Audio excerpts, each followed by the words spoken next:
The Pantheon has been there for 2,000 years. Most of our skyscrapers now, they start to fall apart before they even hit 100, but this building just stays. It comes down to the concrete the Romans were using. It is a material that is so advanced we are only just now starting to figure out the chemistry behind it, or how it actually works. There is a specific reaction in the mixture that makes it happen. It is called opus cementitium, and the strange thing about it is that the material does not just sit there, it actually gets stronger as it gets older. They were getting these ingredients from volcanic areas, using the heat and the earth to make something that lasted. Historians look at them more like alchemists than just builders because they knew how to use those raw elements. We had the recipe, and then it was just gone for 1,000 years. Now it is being looked at again because it might be the thing that saves our own cities. It is interesting that the most destructive things in nature were actually what helped these buildings stay up. Back in the 1st century, they were making these things. They were living in a city that was basically built to last forever. Building with stone was difficult because the blocks were so heavy and rigid, and that really limited how high or wide any structure could actually go.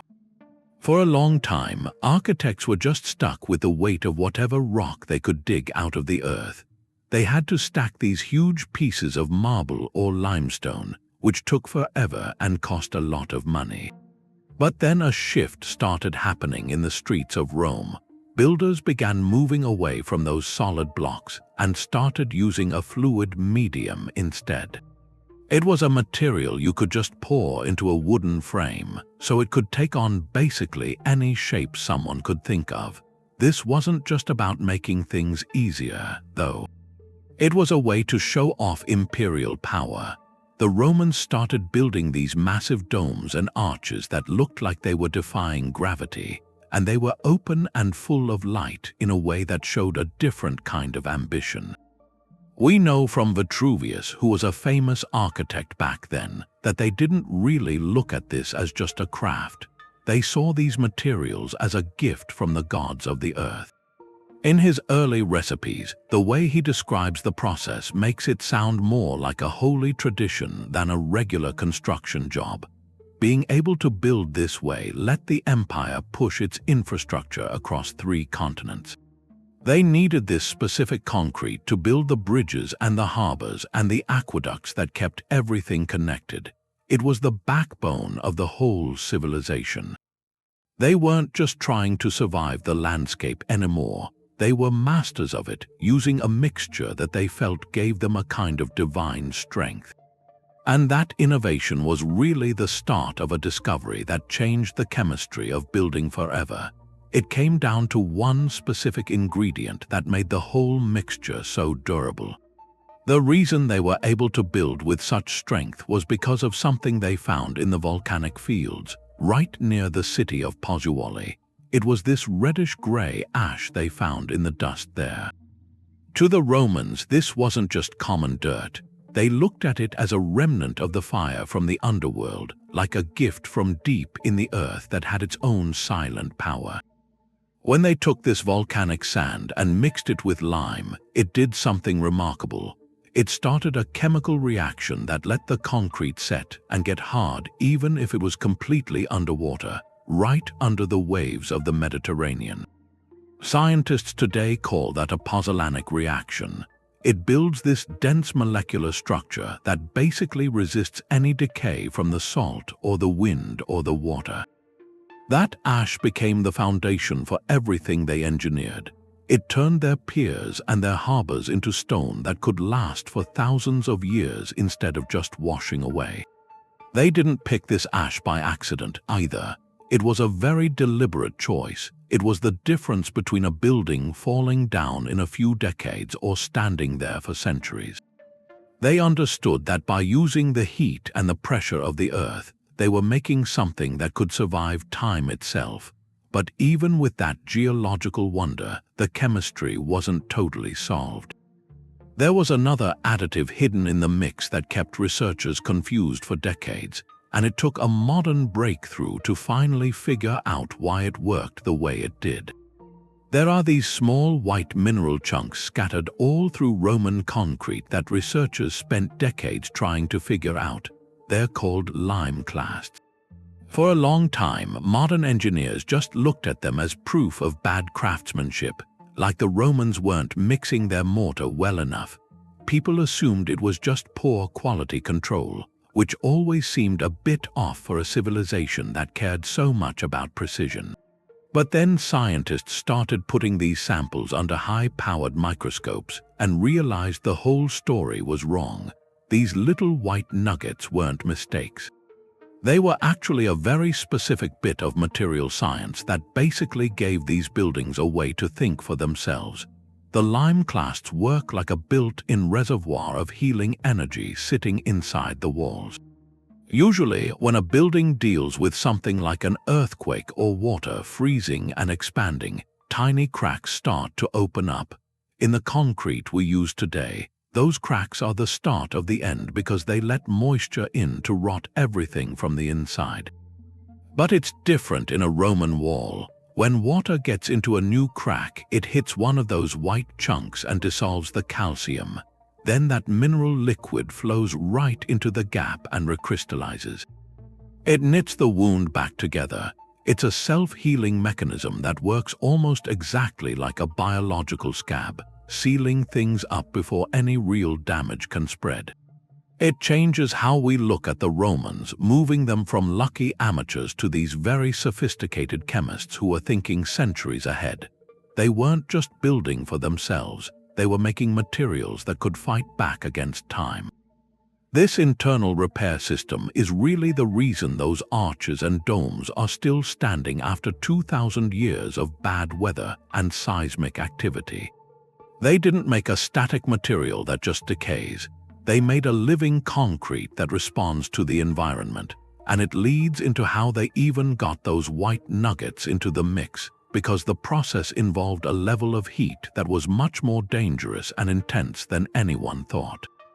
Those white clasts are about more than just what they're made of, and it turns out there's a process called hot mixing behind them. People used to think the Romans took their lime and mixed it with water first to get a stable paste before they put in anything else. That's how it's done now because it's a lot safer and easier to deal with. But these new tests are showing that the Roman builders were doing something much more volatile. They were taking quicklime, which is this very reactive form of lime, and putting it right into the dry mix and then adding the water last. When water hits quicklime like that, you get this massive thermal spike, an exothermic reaction. The temperature in the mixing vat would have gone up to these incredible levels until the whole thing was just a bubbling, steaming cauldron of material. That heat wasn't just a byproduct of the mixing either. It was the main tool. Those extreme temperatures changed the chemical environment of the mortar, and it allowed mineral structures to form that you just can't get in a cold or room temperature mix. The heat was a catalyst. It forced the elements to bond in ways that are impossible under normal conditions. This hot mixing gave them a huge advantage on a job site. It made the concrete set faster, so they could build these massive monuments at a speed that doesn't seem possible for the ancient world. But the heat also meant those white lime nuggets were distributed perfectly and primed to work as healing agents later on. It was a sophisticated use of thermal dynamics and chemistry, and they were doing it centuries before there was a modern understanding of physics or the periodic table. They were using the energy from the reaction to bake strength into the walls. It wasn't just a paste drying, it was a synthetic rock born in fire. This method gave the concrete a resilience that was going to be tested by the most corrosive force on Earth, and you can see the limit of the material when the Roman Empire pushed its borders out into the ocean. Engineering in the ocean is a massive challenge because salt and moving water are just so destructive to everything. Most of the concrete we use now only lasts a few decades before it starts to crumble in the sea. The salt gets into the center and breaks the structure down from the inside out. But the Romans figured out how to use that destructive power of the Mediterranean as an asset. When they put their volcanic minerals into the water, the ocean didn't destroy it. It actually finished the process of making it. The seawater was like a missing ingredient that started a rare chemical reaction. As it seeped in, it reacted with the volcanic ash and grew a mineral called aluminum Tobermorite. These are long crystals that look like plates. Under a microscope, they look like armor. So instead of the material getting brittle and washing away, these crystals started threading through the whole structure. They built this dense, reinforced web inside that made the concrete tougher as time went on. It means a Roman pier or a breakwater was actually at its weakest point on the day it was finished. It needed the chemistry of the tides and the pressure to reach its full potential. And this wasn't an accident. The Romans were consistently picking coastal sites that helped this specific kind of growth happen. They were building harbors that they knew would be hit by storms and waves for centuries. They didn't try to fight the ocean with raw mass. They used the water as a partner in the construction. It is a kind of environmental synergy that we are still trying to replicate today. They understood that the earth and the sea weren't just obstacles, but were the source of the building's life. That ability to work with the elements is why their structures survived. You see the peak of that mastery in buildings that have lasted through every collapse and disaster since the height of the empire. The Pantheon is really the final word on what the Romans knew about engineering and the chemistry of the earth. It has been there for almost 2,000 years, and it is still the largest unreinforced concrete dome anywhere in the world. When you are standing under it, you are looking at something that realistically should not be able to stay up. If we were building a dome that size today, we would use a steel rebar skeleton so the weight wouldn't just pull the whole thing apart, but the Romans didn't have that. They used their own concrete, and they managed the weight by changing the density of the material as it went up. They understood that if the dome was just one heavy mass, the pressure at the top would eventually crush the walls at the bottom. So they used a process of geological layering. At the base, they used heavy basalt to make sure the foundation was stable. Then, as the roof curves up toward the sky, they started using lighter volcanic rocks like pumice instead of the heavy stone. It creates this gradient where the higher you go, the lighter and more porous the structure gets. It is this geometric balance where all the weight is distributed perfectly. Engineers and architects still go there from all over the world just to stand in the middle of that space and try to understand how this one material has been resisting gravity for 20 centuries. You don't see cracks or signs of fatigue that would mean the dome is failing. It is still the standard for what happens when a society has that kind of instinct for the materials they get from the ground. And they didn't just use this for temples. They took those same ideas about durability and used them for the roads, building a network that lasted longer than the empire itself. The roads that ran through the empire were built using that same volcanic chemistry. We use the phrase about all roads leading to Rome as a way to talk about power, but it was a real description of a network that went on for thousands of miles. They weren't just laying down flat slabs of stone like other people did back then. These were layered systems, and they were designed from the very beginning to stop any kind of decay. The engineers would dig these deep trenches first. They filled the bottom with heavy rubble so there was a solid base to work from, and then they would put down layers of compacted concrete and volcanic sand. On the very top, they used heavy paving stones that were carved to fit together like a puzzle. The shape was important because it let the water drain off effectively. It kept the roads from sinking or cracking the way modern asphalt does after a few years of being used. The secret was in a mixture that could actually flex a little bit when the earth shifted, but it stayed hard and resistant to wear. This whole setup acted like a nervous system for the world at that time. It meant the legions could march across entire continents fast, and traders could move their goods without getting stuck in the mud or over rough ground. Since these roads were made with the same volcanic materials used in the Great Domes, they had a level of integrity that lasted longer than the government that actually built them. You can still find places in Europe and around the Mediterranean where you can walk or drive on these surfaces. They're still there. In some cases, they're in better shape than highways we paved only a generation ago. When you look at how long these Roman paths have lasted, it makes you compare them to how we build things now.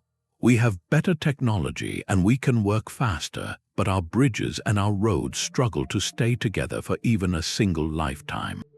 It makes you look at the limits of modern construction and why the materials we use seem so fragile when you measure them against what was done in the past.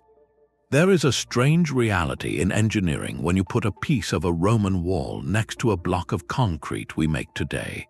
We rely on Portland cement for almost everything now, all the bridges and the skyscrapers, and we use it because it gets so strong the moment it dries.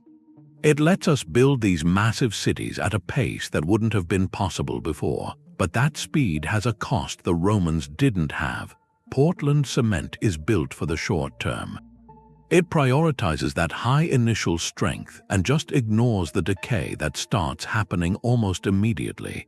After 50 or maybe 100 years, most of what we build starts showing these deep cracks and structural failures. The chemistry inside just starts turning against itself.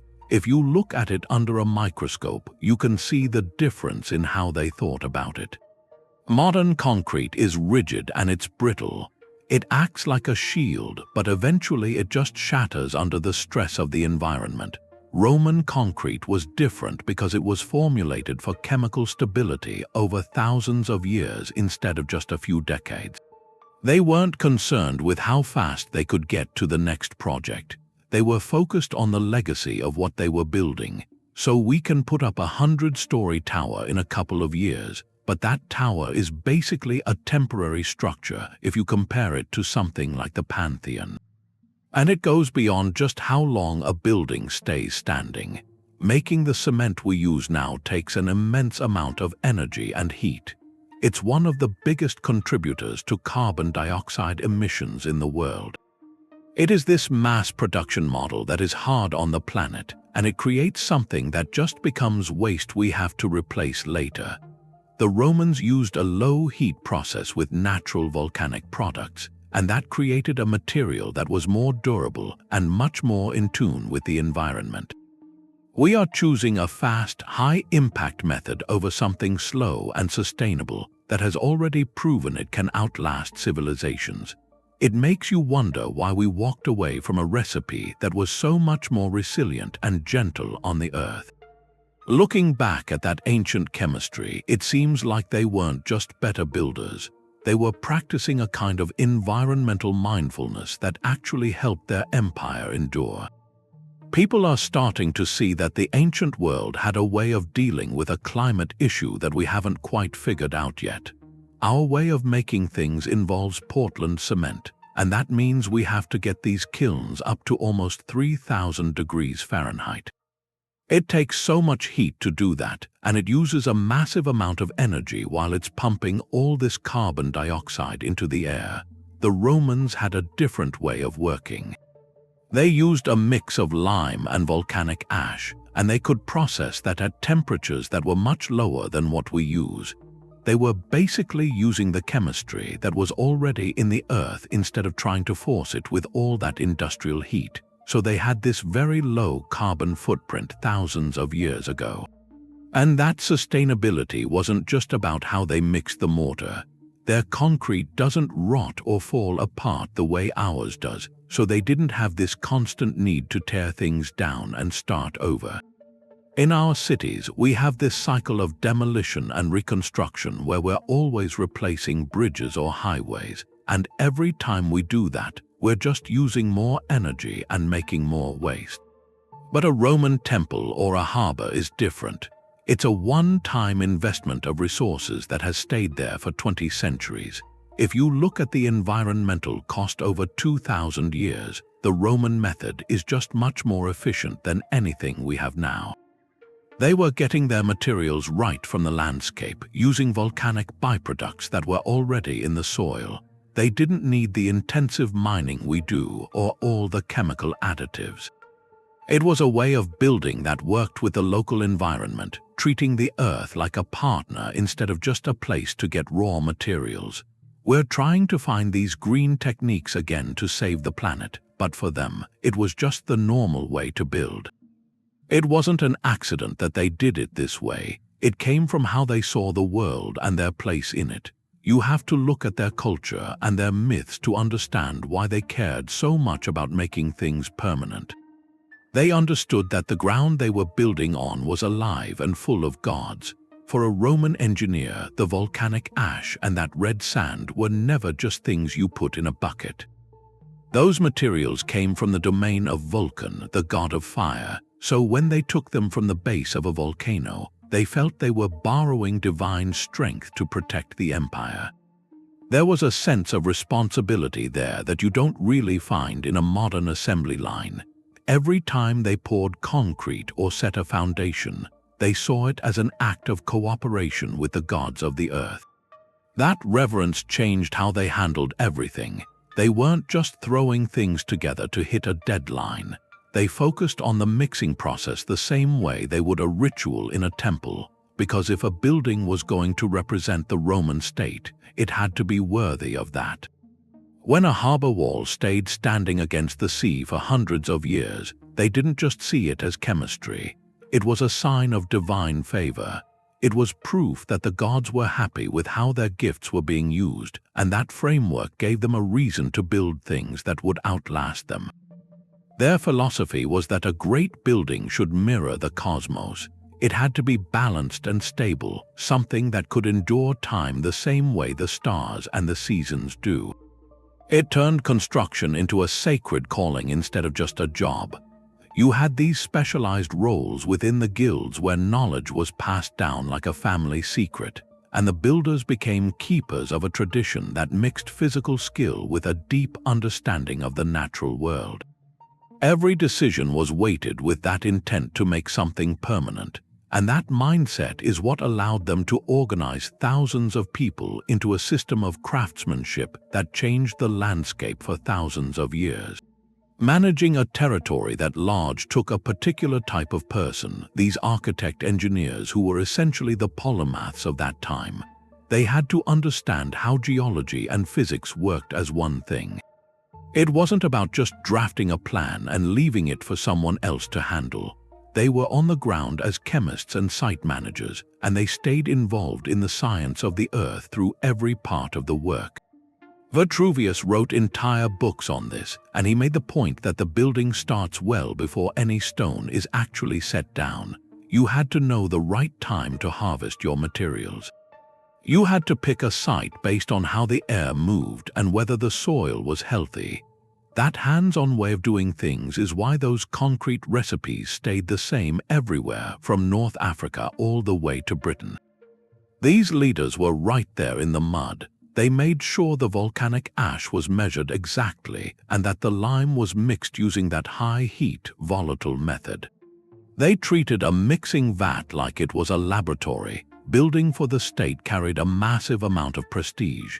It created this culture where if you cut corners, it was seen as a betrayal of the empire. Excellence was just the standard because the buildings were supposed to be the eternal face of Rome. This wasn't knowledge you just found. It was a legacy that went from one generation of builders to the next.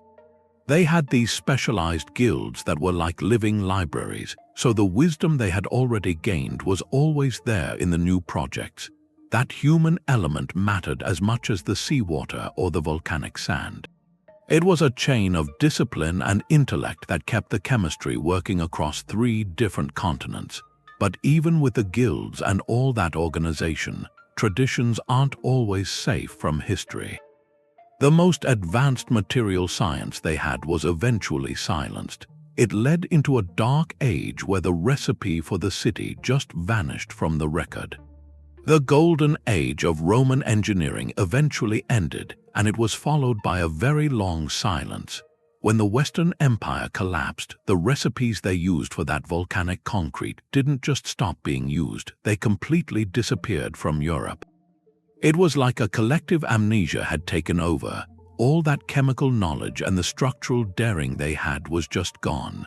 For almost 1,000 years, the ability to pour liquid stone was replaced by much simpler, harder work. Builders went back to carving heavy stone blocks or using basic mortars made of lime and sand, things that would just wash away in the rain or fall apart under a heavy roof. The knowledge was gone. The ability to make those huge domes and the harbors that stayed solid in the ocean became a lost art. There was this strange disconnect in history where people lived among ruins they didn't understand anymore and couldn't build themselves.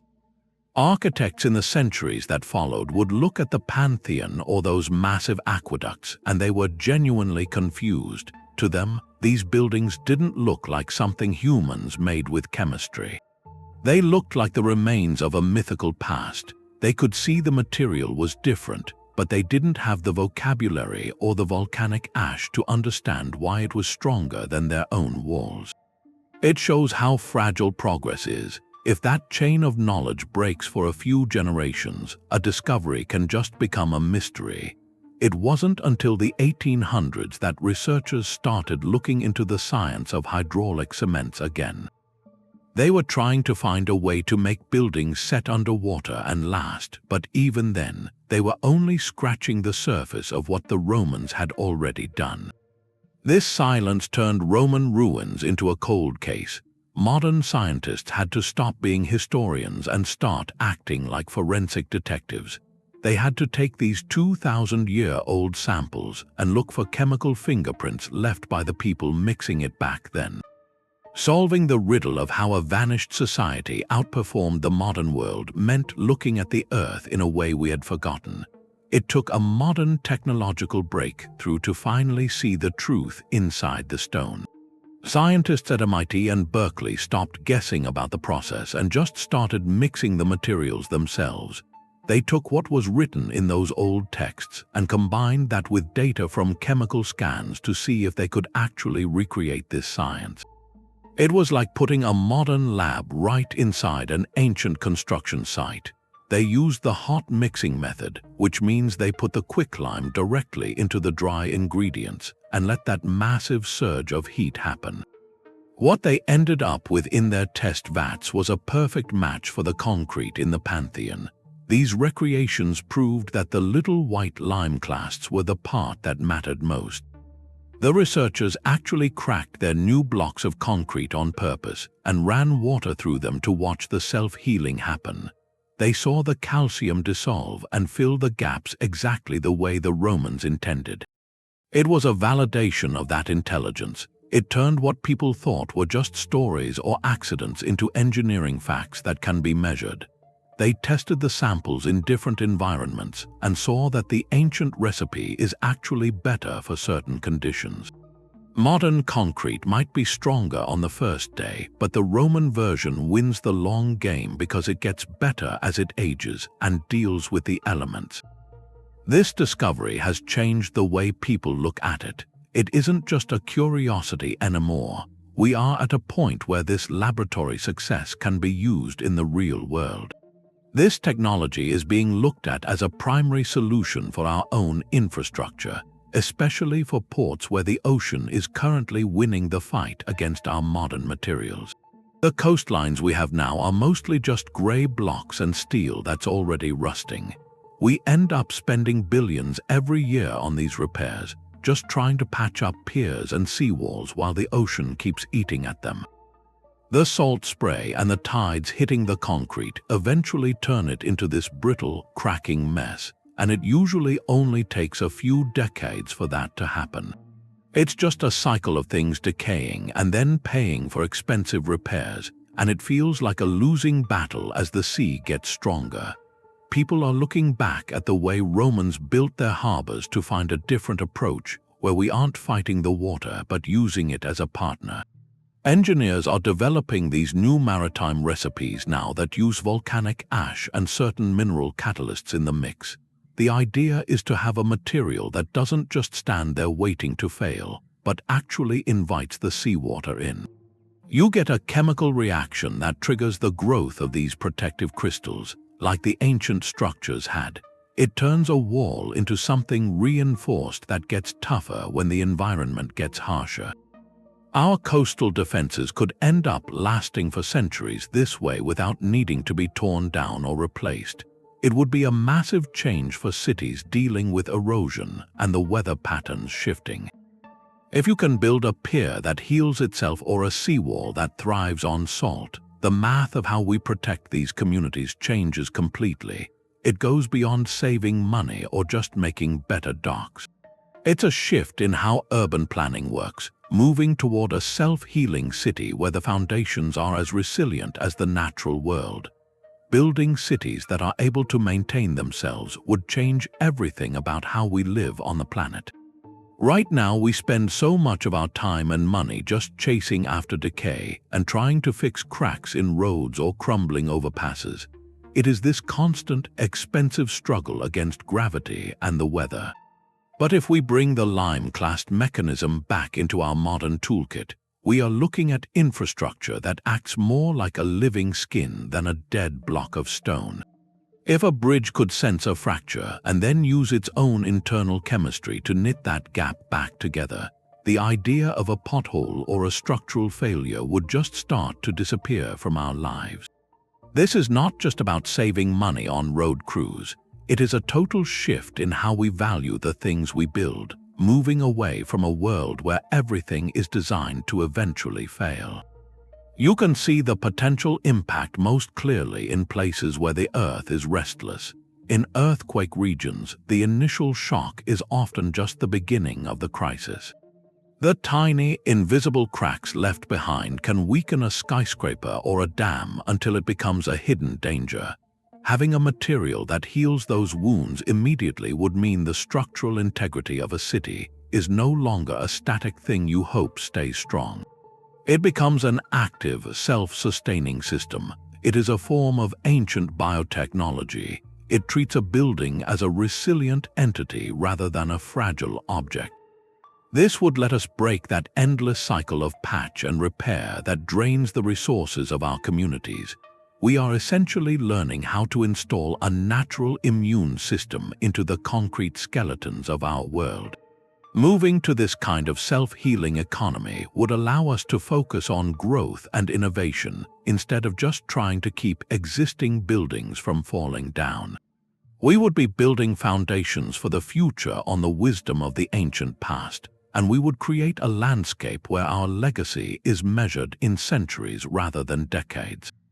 It sounds like a perfect solution, but integrating these old methods into our high-speed world is not as simple as following a recipe. There are massive practical hurdles in the way, from the sheer speed of contemporary construction to the rigid standards of the global building industry. Bringing a 2,000-year-old secret into a 20th century market requires more than just chemistry. It requires a complete rethink of how we define progress and profit. Industry today runs on a clock that the Romans wouldn't really recognize. Everything in construction now is about speed, mostly because every hour a project sits still is just money lost. That's why Portland cement is the standard on every job site. It sets in a few hours so you can pour a floor and then get right to work on the next level of a skyscraper. Roman concrete just doesn't work that way. It can't keep up with that pace because the chemical reactions that give it that durability take weeks or months to really get going. When you have developers looking for a fast return on their money, the idea of waiting an entire season for a building to cure feels like going backward. Then there's the issue of the global supply chain. Our whole industrial setup is built to move billions of tons of Portland cement every year. If we tried to switch to a Roman mixture, we'd have to find enough volcanic ash to meet that kind of demand, and logistically, that's a nightmare. Volcanic materials are easy to find in Italy or parts of the American West, but shipping that much weight all over the world is expensive and it's complicated. We've built a system that prefers a universal powder over the local ingredients that actually made those ancient buildings better. And even if someone wanted to use those methods, they'd hit a wall with building codes. Our regulations are written with very specific rules about how much pressure a wall has to handle on the first day. Roman concrete is a slow, blooming material, so it usually fails those early benchmarks, even if it's going to be twice as strong a few centuries from now. Our laws and safety standards are really only looking maybe 50 years ahead. To actually use this technology again, we'd have to start valuing the lifespan of a bridge or a house more than the immediate profit of the person building it. It would take a shift in how we think, where we stop seeing buildings as these temporary products and start seeing them as permanent parts of the environment. That tension between the fast demands we have now and the quality of the past is really why those heritage sites are so important to look at. The Roman aqueducts are so massive that it becomes clear their concrete was doing more than just holding up a frame. These structures were lines of arches and stone that stretched for hundreds of miles, and they served as the lifeblood of the empire by moving billions of gallons of fresh water. They did all of this using only gravity to pull the water along. To make that work, they had to deal with a problem that still causes trouble for plumbers and planners today, which is how to keep a channel completely watertight for hundreds of years. Normal materials usually leak or erode when water is constantly pressing against them, but the Romans came up with a specialized volcanic mortar that worked like a skin for the inside of the channels. They put on a coating that was mixed so finely it created a finish that was smooth, almost like glass. It wasn't about the look of it. That slick surface reduced friction so the water could just glide through without losing any momentum. It also stopped algae and mineral deposits from sticking to the walls, so the water stayed clean and the channels didn't get blocked up over time. Researchers looking at these linings now find that they are nearly indestructible. The Romans actually changed the chemistry of the concrete for different environments, so they would use different amounts of ash and lime depending on if the water was flowing fast or just sitting in a reservoir. That kind of functional tailoring is what makes their work different. They used the concrete as a precision tool. They made it harder in certain areas to hold the weight of the water and more flexible in others so it could handle the ground shifting. When you see an aqueduct still standing in a valley today, you're looking at a machine made of synthetic rock that has lasted 2,000 years through weather and earthquakes without anyone there to maintain it. We need that same kind of reliability in our own utilities now, where pipes are always rotting or bursting underground. The Romans showed that understanding the chemistry of the earth lets you build a system that takes care of itself. But once they mastered how useful the material was, they started to see that this liquid stone gave them a new kind of freedom, one that led to a level of beauty the ancient world hadn't seen before. Working with liquid stone changed everything about how weight and balance were handled, and it broke these old rules that had architects stuck for a long time. Before they figured this out, buildings were mostly just flat lines and these very sharp corners. That's just the way stone is. You can only stack those blocks so far before the weight of it all starts to get dangerous for anyone standing underneath. But the Romans started pouring this volcanic mix into wooden forms, and they weren't really masons anymore. They were sculpting the air inside the building. It let them move away from those rigid walls and start making these soaring vaults and deep niches that curved. You see it in the imperial baths. The ceilings look like they're billowing overhead, almost like a frozen cloud, and they could make these huge, open spaces inside without needing a whole forest of pillars to hold the roof up. It changed what a building was. It wasn't just a shelter anymore, it was more about the light and the volume of the space. The architects realized they didn't have to follow the shape of a rock they found in a quarry. They could think of a shape, build a wooden skeleton for it, and then fill that frame with something that turned into a permanent mountain. That freedom is really what built the visual identity of the West. It's in the Renaissance domes and the vaulted halls in government buildings. We still use that language of arches and curves because they showed a building can be incredibly tough and fluid at the same time. It's this idea of harmonizing with the landscape instead of just fighting it, which is something people are only just now starting to get back to. They knew the power of that concrete wasn't just about the weight it could hold. It was about how beautifully it could hold it. That elegance always went back to the raw power of the earth. The city of Rome was essentially built on top of a geological gold mine. The way the land is shaped there across the whole Italian peninsula, it all comes back to this volcanic history. For the people living there at the time, it meant the ground wasn't just dirt. It was full of these high-performance chemicals. They had all these different volcanic deposits to work with, and the mineral makeup changed depending on which specific hill or field they were looking at. It let them be incredibly selective about what they used. They were treating these materials almost like a chef would choose certain spices for a dish. They eventually figured out that the ash they got from the Alban Hills had different structural properties than the sand found over at the Campi Flegrei. It was like having a natural laboratory right in their backyard. They could just experiment with different types of ash to see what worked for different engineering problems. They might pick one kind for a thick foundation sitting in damp soil, and then go with something else for a lightweight dome that had to reach up high.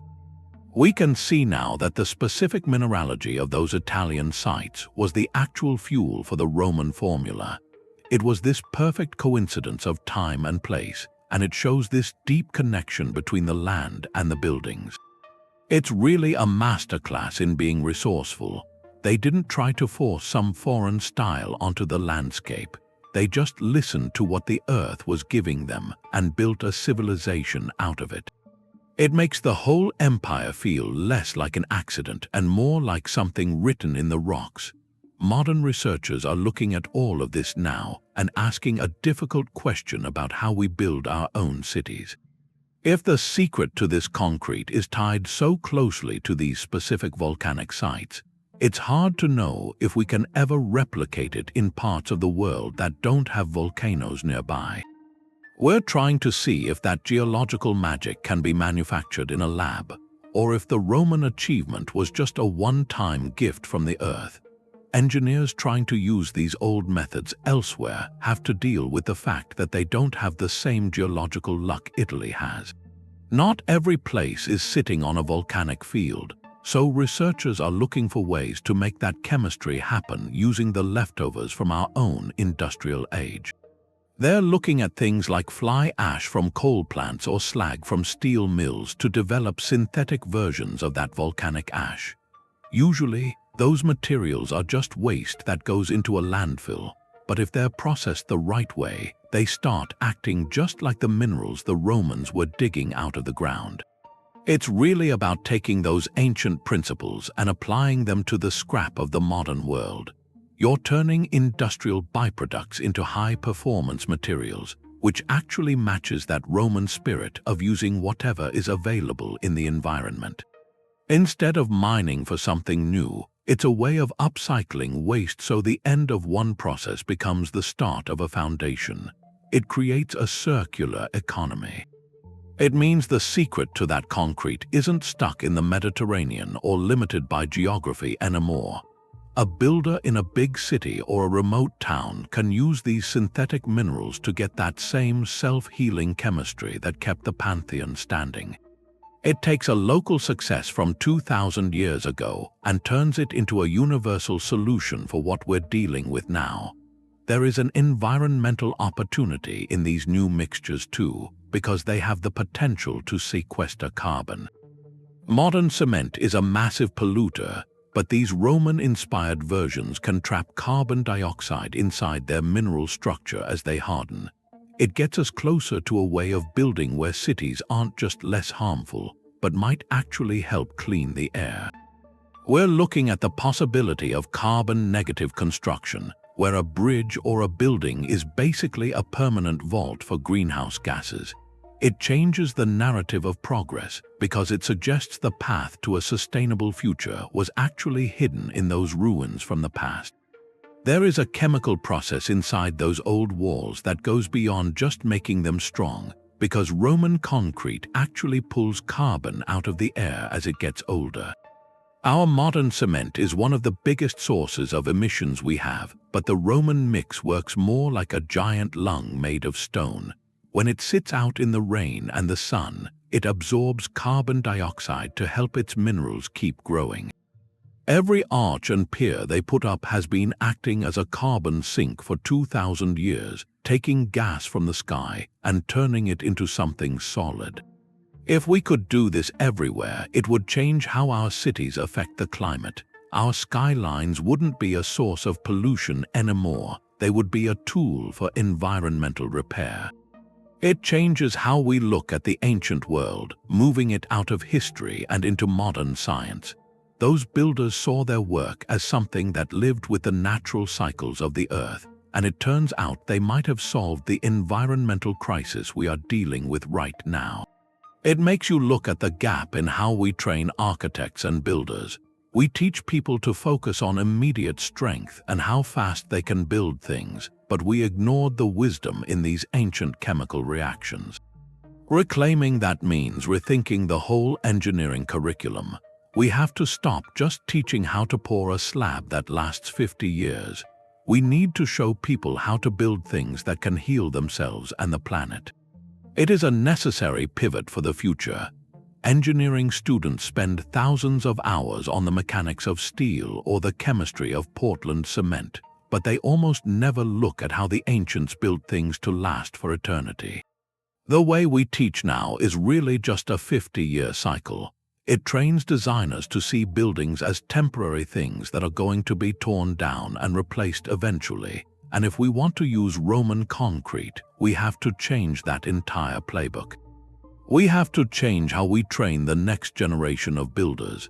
It starts by taking material science out of the corner of a chemistry lab and putting it back with the architects who are actually shaping the cities. If you put the study of ancient mortars into a standard engineering degree, the students get a much wider perspective on what can be done. It takes a multidisciplinary approach. You need history and archaeology and chemistry working together to explain why these structures are still standing after all this time. An engineer who understands volcanic ash or how lime clasts can self-heal is going to look at a bridge project differently than someone who only knows how to pour a standard slab. They start thinking about the deep future and the legacy of what they're making. Looking at the past helps them solve problems our current technology struggles with, like saltwater destroying docks or building in seismic zones without using high-carbon materials. The Roman legacy shouldn't be a footnote in a history book. It needs to be a core pillar of technical training, because showing students that the ancients succeeded where we are failing gives them a different kind of ambition. It moves them beyond just hitting a deadline or staying under budget. This shift in education creates builders who see themselves as guardians of a 1,000-year tradition, and they'll have to look closely at the ruins that are still standing to see the proof of what happens when science and patience work together. The ancient piers at Cosa have been sitting in the Mediterranean surf for over 2,000 years. Most of the stuff we build on the coast today would have been destroyed by the salt and the waves by now, but these ruins are still solid. Researchers use the site as a kind of laboratory because it shows the full life cycle of that Roman volcanic formula. When they took samples from the underwater blocks, they realized the material was still mineralogically active.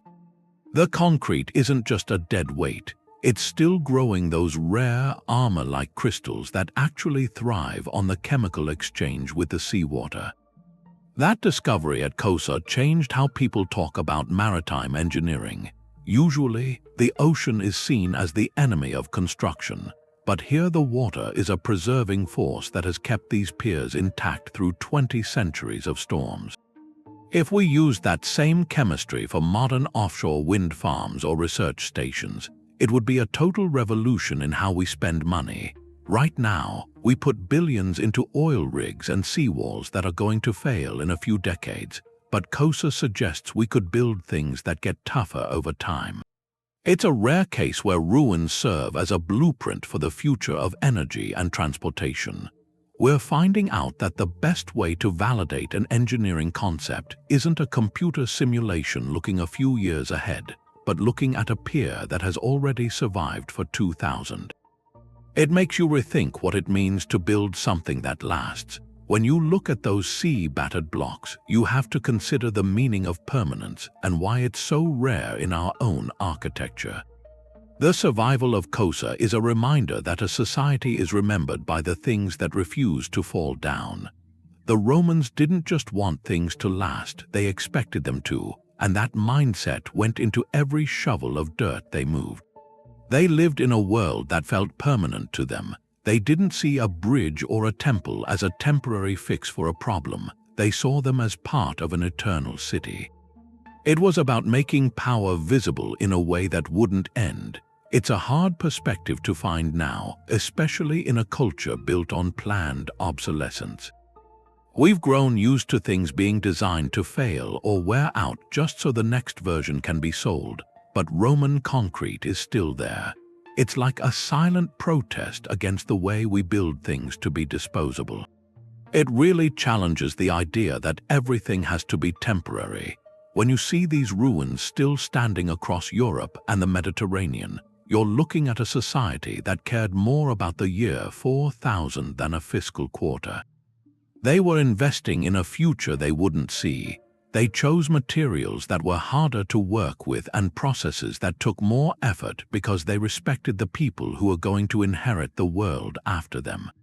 It's a lesson in being accountable over the long term. By building with that kind of excellence, they were essentially talking to us across centuries. They were proving that what people make can actually outlast time if that's what you intend to do. This isn't just about getting a mortar recipe right. It's a philosophy of how we should work, suggesting that anything we do ought to have the quality to last forever. And we've finally reached a point where we can see the mechanics of how they did it. We have the tools now. We've looked through volcanoes and chemical vats and the bottom of the ocean to find this secret, and it brings up a choice about our own legacy. Using these resilient materials is a way of showing that same respect for the future. It's a shift from focusing on the immediate to focusing on what endures. To really bridge the gap between their world and ours, we have to look at the technology that lets us see the atomic reality inside the stone.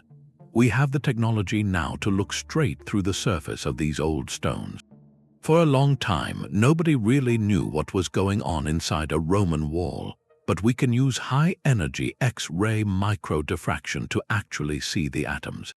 It lets us map out the whole internal landscape of a sample without breaking it or ruining the history that's kept inside. When you take a piece of this 2,000-year-old concrete and put it under an electron microscope, you're seeing it at a level the original builders could only really feel with their hands.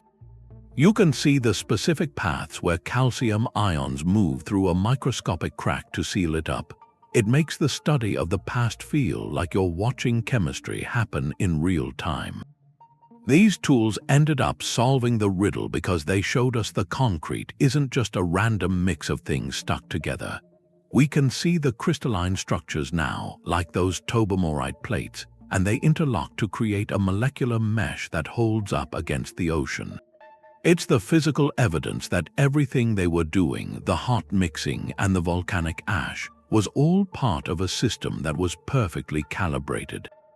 This perspective sort of bridges the gap between these two eras that feel so far apart. It shows that even if a secret gets forgotten, the evidence is still there in the dust, just waiting for us to have the right sensors to read it. We're using 21st century tools to take a masterclass from people who died 2 millennia ago. The data from these scans isn't just for history books either. It's going into modern labs to help figure out how our own cities should be built in the future. This bridge shows how human ingenuity works, where you often have to look back to see how to move forward. Every scan and every digital model of the ruins gets us closer to a final synthesis of what we've found. It's a point of clarity where the myths of the past and the science we have today finally become the same thing. We have this blueprint now for future cities that comes from mixing ancient material science with the precision we use today. It puts us in a position where we don't really have to pick between speed and durability anymore. We can just take the best parts of both eras. You have the digital modeling and the fast assembly of the 21st century, and then you ground all of that in the chemical resilience they had back in the volcanic past. It means you get domes that aren't going to crack under the weight of decades. You get harbor walls that stay strong or even thrive because of the rising tides. Even the roads could turn into these self-sustaining networks, where they use internal lime reservoirs to just knit themselves back together after a freeze in the winter. This isn't about some fantasy of going backward. It's a practical change in how we live on the Earth. It's a new kind of architectural renaissance where that old volcanic spirit meets microscopic digital precision. The Roman secret isn't a mystery anymore or something lost in history. It's a tool we can actually use. As these new skylines take shape, they should show more than just modern ambition. They should have the thermal energy and the strength of the people who were doing this 2,000 years ago. We're finishing the code for an ancient alchemy that has finally outperformed the modern world. These architects really believed in building things that would never go away. It wasn't just a goal they had, it was a conviction they worked from, treating construction like a sacred act of permanence. You can see it in how they used that reddish volcanic ash and the energy from hot mixing. And then there was the way seawater worked with those materials to create something that we are only now starting to understand with our own technology. Finding out how they did this does more than just solve a mystery. It makes you look at how we relate to the Earth and how long we expect the things we build to actually stay standing. The secret they had is a reminder that the best solutions aren't always waiting in the future, and sometimes they're just buried in the wisdom people had a long time ago. When you see the gray concrete in a city today, it's worth looking at it a little differently. There is a real potential for a future where buildings aren't just these temporary shelters we plan on replacing, but are instead built to be eternal monuments. The Pantheon has been standing there quietly for so long, and that kind of endurance should be the ambition for what we build now. It's about making things that truly last. If you want to see more of these histories, you can stay connected here. I'm curious what other ancient technology is out there that we should be looking for.